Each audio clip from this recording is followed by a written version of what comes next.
walk in there, but it's different, right? So like with me, what I wanted from my mom all the time was acceptance. My mom would tell other people all the shit that I'm doing, but to me, it was always about what I'm not doing.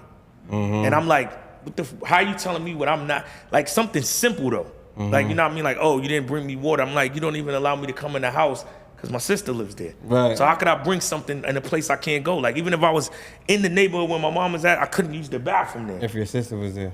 No, my sister's always there because she lives there. If she left, you could come? She's not leaving. So basically, I can't go in my own mother's house that I'm paying bills for in the house because you was paying all the why bills? wouldn't I? It's my mother.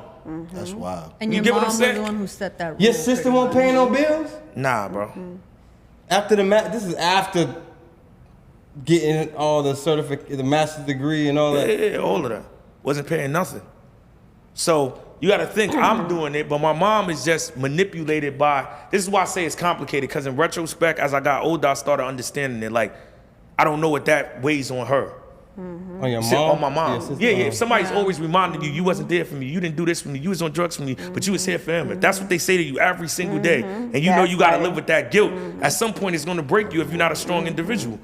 So once I got older, I couldn't be mad at my mom no more, so I went to my sister because you know what you're doing. I tell people that all the time. If somebody does something to you, if I can't forgive you, I'm not gonna be around you. I'm not gonna reap the benefits, but still manipulate you for what you did. It's one or the other. Either I'm gonna fuck with you and let it go, or I'm not gonna fuck with you because I'm holding on to it. So she didn't do that. So she was like, you know what I mean, manipulating it to her favor. So I can't even, like I said, I can't even use the bathroom there. So, but then I'll be told things like, yeah, you didn't get the water. How can I? So my thing was like, when I can come inside, I'll go to the grocery store.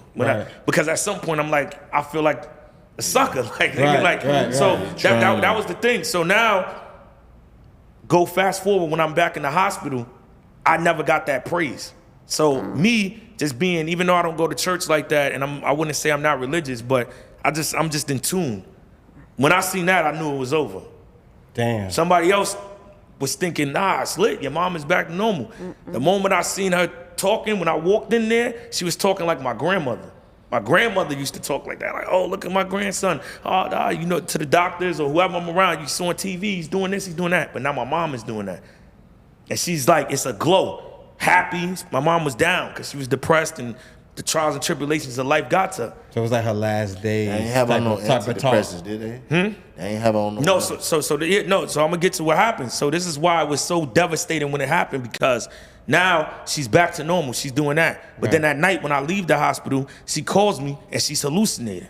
And she's talking about somebody's chasing her. And somebody's after her, and she's seeing shadows, and she's calling me at weird hours in the night. So now it's becoming confusing. Now I'm back at the hospital like, yo, all right, she's back to normal. Y'all told me this shit'll go away. It's not going away. This is not how she is.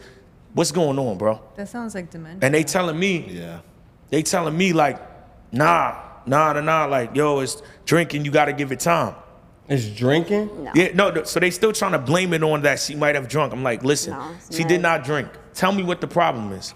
They can't tell me. So now this is a Monday, right? So I go back to the hospital on Monday because then they call me, and you know my mom, she just wants to get out the hospital. Right. So they like, yeah, we're thinking about letting her go. I'm like, so I rush down there. I'm like, girl, first of all, not trying to toot my own horn, but I have money. If y'all could just tell me what the problem is, I'll take her out of this hospital. We can go somewhere else and figure this out. Like, I'm not trying to deal with, what's the problem? They can't tell me. They running tests. So now they want to put her on this psych medicine.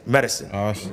And I have my mom's list of medications because she was on extensive medications because she had a lot of complications from when she was on drugs. So I showed them everything. Whole piece of paper. Yo, can y'all tell me anything on there that's gonna have a bad side effect? They say no.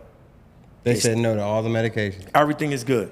Put her on the psych medication. She stops hallucinating. The day that she's supposed to get released, that night she calls me. She texts me and says, I have a fever. And she was like hallucinating a little bit, but she was good. And then from that last conversation, it was all weird the whole time because it was it's the numbers. Everything is numbers. It was 13 days that she was in the hospital. So this is the 12th day. She calls me at nighttime, and for the longest time, just so people know, I was trying to I've been wanting my mom to live with me. Right. I've been doing that since the beginning, since I was I've been gonna- I was up. gonna ask I've been you. telling my mom, come live with me, but she wouldn't leave my sister. And I'm like, felt that's not guilty. gonna work. She felt guilty. Yeah, so the whole time, that's the power struggle we have. Like, yo, you don't have to pay for nothing. You could just live with me. Nah, I gotta bring your sister. And her, my life is over. I would not be here right now if I was in a house with my sister. So I couldn't do it as much as it hurt me. So that last conversation, She's saying, I'll come live with you, but your sister got to come too. Yeah. and I'm like, no. She grown. So I'm in a, 12 years older than me. So I'm in a dilemma. 12. Yeah, I'm 34, 46. Like, nah, you. So I'm in a dilemma where it's like that. So that's the whole struggle of why I'm like, well, fuck it, I'm gonna pay the bills over there then. Because shit, it's my mom. But at the same time, I would rather you just come live with me because it's a whole better life. Like I can attend to you and be there every day. So in that last conversation, when she says that, like it's a whole different tune. Now it's, yeah, your sister's gonna have to figure it out. Yeah, I'm coming with you. I should have been did it. It's all the opposite of what's really going on. Which to somebody else, they like, oh, she came to her senses. But to me, on a spiritual level, I know that's because you about to go up. to So go.